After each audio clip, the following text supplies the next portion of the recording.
नमस्कार मंडळी, स्वागत आहे तुमचं माझ्या अजून एका ब्लॉगमध्ये। Good morning. मी आहे नीलम, तुम्ही बघत आहात नीलम आर्ट अँड ब्लॉग। आणि कालची आमची मीटिंग झालेली आहे। आज मॉर्निंगला मी तयार झालोय मस्त ट्रेकिंगचे कपडे बिपडे घालून। Good morning all. आम्ही सगळे चाललोय आता लोहगडावरती। तर म्हटलं चला आता नवीन ब्लॉग स्टार्ट करूया।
याद करेगी दुनिया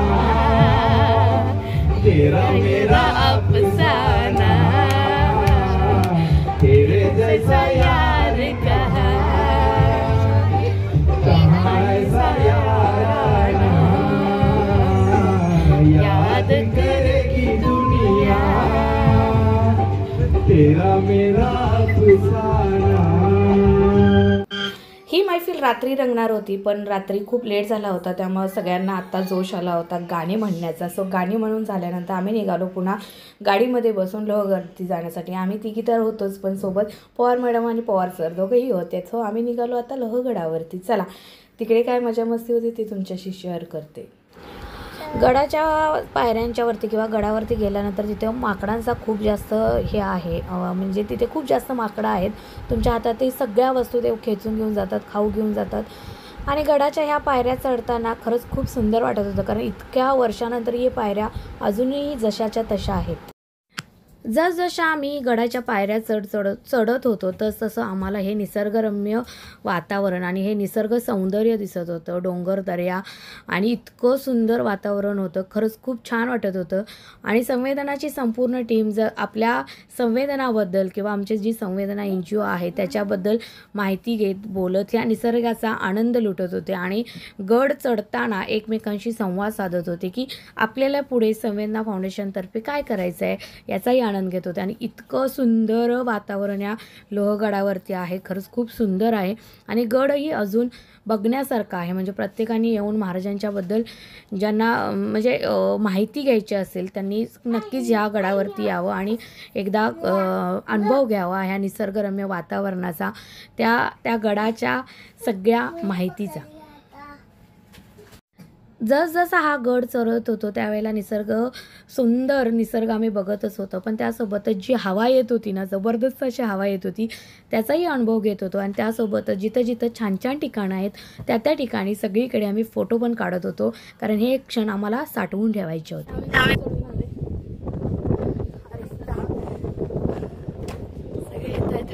मुख्य दरवाजापाशी आम्ही पोहोचलेलो आहे आणि खरंच खूप सुंदर ठिकाण आहे। ही सायद संवेदनाची टीम जबरदस्त आहे।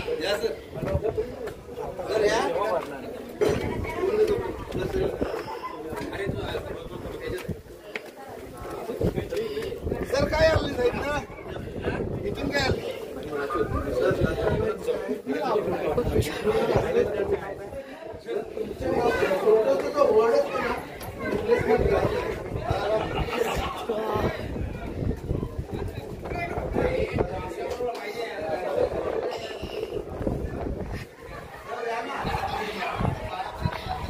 जावेचे दरवाजे.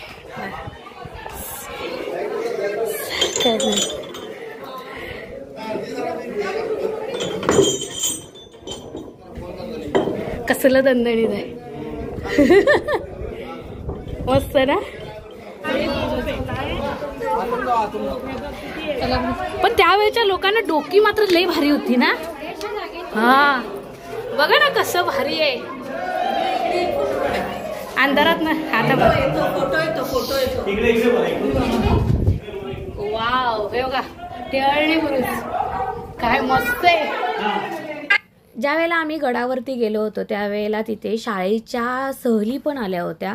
आमच्या भागामध्ये सिंधुदुर्ग किल्ला जवळ आहे त्यामुळे आमच्या गावच्या सगळ्या ज्या सहली जातात किंवा शाळेची सहल जाते ती सिंधुदुर्ग किल्ल्यावरती जाते. पण नक्कीच या लोहगडावरती पण याकडे ह्या साईडला पण ट्रिप काढल्या पाहिजेत आणि मुलांना हा इतिहास जाणून मुजून दाखवला पाहिजे तरच महाराजांचा इतिहास सगळ्यांच्या त्या मुलांच्या मनावरती रुजेल. बोला काहीतरी सांगा. आपण कुठे आलोय. संवेदनाची टीम आली असं काहीतरी सांगा सर. संवेदनाबद्दल माहिती द्या किंवा संवेदनाची टीम इथे का आली गडावरती ते सांगा. संवेदना फाउंडेशन आजरा यांच्या वार्षिक सभेनिमित्त संवेदनाचे सभासद लोहगडच्या ट्रीपवर आलेले आहेत. लोहगड हा अत्यंत आखीव असा किल्ला आहे आणि बघण्यासारखा आहे. त्यामुळे सगळ्यांनी या आणि एन्जॉय करा. थँक्यू. चला आम्ही अरे वा मस्त आहे. कोणती शाळा आहे तुमची बाळा. कराड.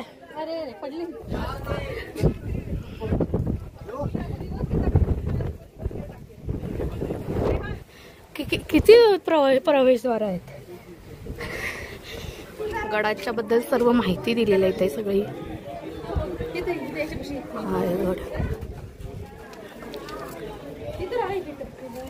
स्क्रीनशॉट घेऊन तुम्ही माहिती वाचू शकताय. एक मिनिट बा.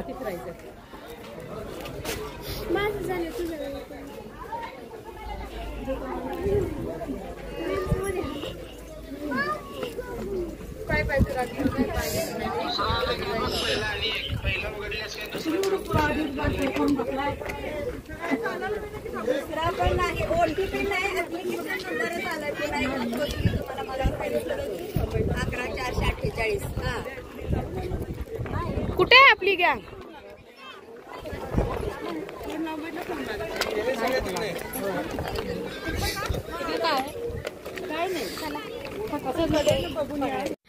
गडावरती चढत असताना सगळे इकडे तिकडे विखुरले गेले. म्हणजे जी संवेदनाची टीम एकत्रित आली होती गड चढत असताना पण प्रत्येकाचा स्पीड कमी जास्त होता त्यामुळे प्रत्येकजण वेगवेगळ्या ठिकाणी विखुरले गेले होते. पण आम्ही महिला एकत्र होतो आणि खूप छान असं आम्ही ते एन्जॉय केला. निसर्ग प्लस गडावरती ट्रेकिंग करत असताना.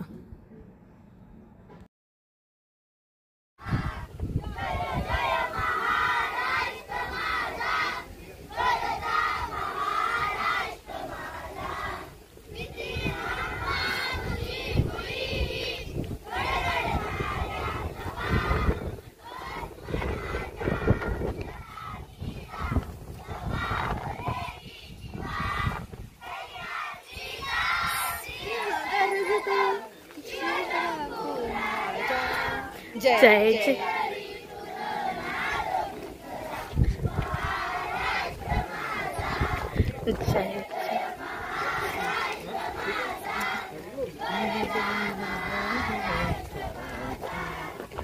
ज्ञानोबा माऊली तुकाराम. ज्ञानोबा माऊली तुकाराम. ज्ञानोबा माऊली तुकाराम. ज्ञानोबा माऊली तुकाराम. ज्ञानोबा माऊली तुकाराम. ज्ञानोबा माऊली तुकाराम. ज्ञानोबा माऊली तुकाराम. ज्ञानोबा माऊली तुकाराम. ज्ञानोबा माऊली तुकाराम. ज्ञानोबा माऊली तुकाराम. ज्ञानोबा माऊली तुकाराम. ज्ञानोबा माऊली तुकाराम. ज्ञानोबा माऊली तुकाराम. ज्ञानोबा माऊली तुकाराम. तुकाराम तुकाराम. ज्ञानोबा माऊली तुकाराम. तुकाराम तुकाराम. ज्ञानोबा माऊली तुकाराम. तुकाराम तुकाराम. ज्ञानोबा माऊली तुकाराम. तुकाराम तुकाराम. ज्ञानोबा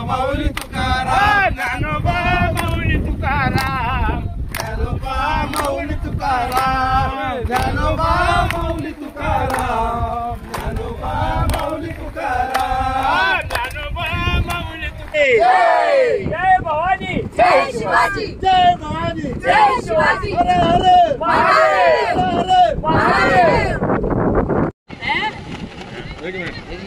छत्रपती शिवाजी महाराज की जय जय भवानी जय शिवाजी जय भवानी जय शिवाजी.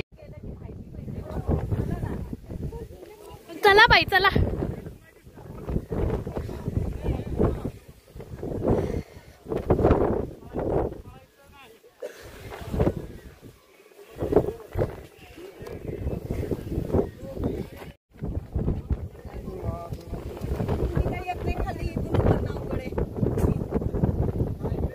उतरायला काय ना चढतानाच असते.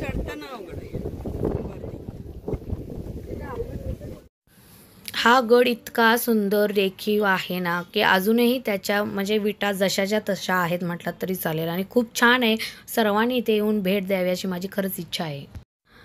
गडावरती ही 16 कोणी तलाव बांधण्यात आलं होतं तिथल्या लोकांना पाण्यासाठी आणि ते अजूनही इंटॅक्ट जसंच्या तसं आहे आणि ते पाणीसुद्धा आहे.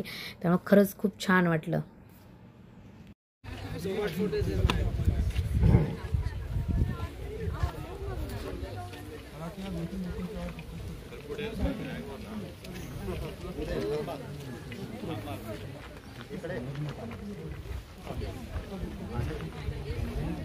एक बार जय जय शिवाजी गड चढत असताना आम्हाला वाटलंही नाही की आम्ही पूर्णपर्यंत जाऊ आणि पूर्ण गड चढून आल्यानंतर यायला वेळ झाला आणि भूक प्रचंड लागली होती. गड उतरल्यानंतर खालीच आम्हाला जेवणाची सोय केली होती त्यामुळे आम्ही सगळ्यांनी मस्त तिथल्या शाळेमध्ये जेवून घेतलं आणि आम्ही तिथून निघालो. पुढे काही मी शूट केलं नव्हतं कारण खूप बॅटरी डाऊन झाली होती मोबाईलची. मंडळी कसा वाटला तुम्हाला आजचा हा व्हिडिओ ते कमेंट करून नक्कीच सांगा. लास्ट टाइम मी आमच्या AGMची जी मीटिंग झाली होती त्याचा व्हिडिओ तुमच्याशी शेअर केला होता आणि ही लोहगड एक त्याच मीटिंगचा भाग होता जो दुसऱ्या दिवशी आयोजित केला होता. कारण लोहगड ट्रेकिंग करायचं होतं किंवा लोहगड चढून सगळ्यांनी तिथली पाहणी करायची होती, बघून यायचं होतं. म्हणजे महाराजांनी त्या काळी बांधलेले जे किल्ले आहेत ते अजूनही जसेच्या तसे आहेत आपल्याला बघायला मिळत. इतका काळ लोटून गेला, इतकी वर्ष गेली पण अजूनही त्यातल्या काही ज्या विटा आहेत त्या अजूनही आणलेल्या नाहीत. आणि मला वाटतं मी जे 2-4 किल्ले बघितलेले आहेत आतापर्यंतच्या ह्याच्यात त्यात सगळ्यात चांगला असा असणारा किंवा अजूनही चांगल्या स्थितीत असणारा हा एक किल्ला तो म्हणजे लोहगड. तुम्ही नक्की एकदा कधी तुम्हाला चान्स मिळाला किंवा जायला मिळालं तर नक्की एकदा व्हिजिट करा. खूप छान आहे, खूप छान निसर्ग बघायला मिळेल तुम्हाला आणि महाराजांच्याबद्दलही खूप छान माहिती मिळेल. आणि आमच्या संमेलनाचं म्हणाल तर येताना गडावरती जे आमच्या अध्यक्ष साहेब आहेत त्यांनी सगळ्यांची एक मीटिंग घेतली. पुन्हा एकदा तिथे चर्चा झाली पुढे काय करायचं याच्यावरती आणि त्याच्यावरती आत्ता काम पण चालू झालेलं आहे. म्हणजे आमचे जे ग्रुप्स आहेत त्या प्रत्येक ग्रुपमध्ये काही ना काही कामं चालू झालेले आहेत. म्हणजे आता तुम्ही जो मीटिंग होऊन 15 दिवस झालेले आहेत आणि मी आता लेट व्हिडिओ टाकते त्यामुळे या मधल्या ज्या काळामध्ये कामं चालू पण झालेली आहेत.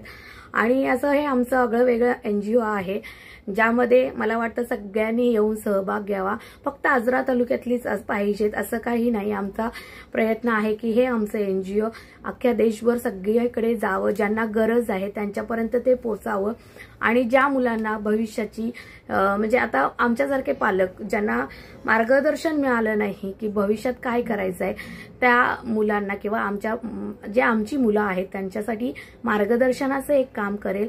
त्यांच्या मनामध्ये एक संवेदना निर्माण करण्याचं काम ही संवेदना टीम करण्यात येते किंवा ह्या टीमतर्फे होतंय आणि ते माझ्यासाठी खूप चांगली गोष्ट आहे. कारण मी त्या संवेदनाचा किंवा ह्या फाउंडेशनचा एक छोटासा भाग आहे. त्यामुळं मी म्हणेन की माझ्या मुलांनी तर यामध्ये सहभागीच व्हावं. पण तुम्हाला जर इच्छा असेल आमच्या या NGOमध्ये भाग घेण्याची तर तुम्ही सगळ्यांचं स्वागत आहे. आणि आता मी हा व्हिडिओ इथेच थांबवते. तुम्हाला हा व्लॉग कसा वाटला ते कमेंट सेक्शनमध्ये सांगायला विसरू नका. पुन्हा भेटू नवीन अशा व्लॉगमध्ये. तोपर्यंत बाय बाय.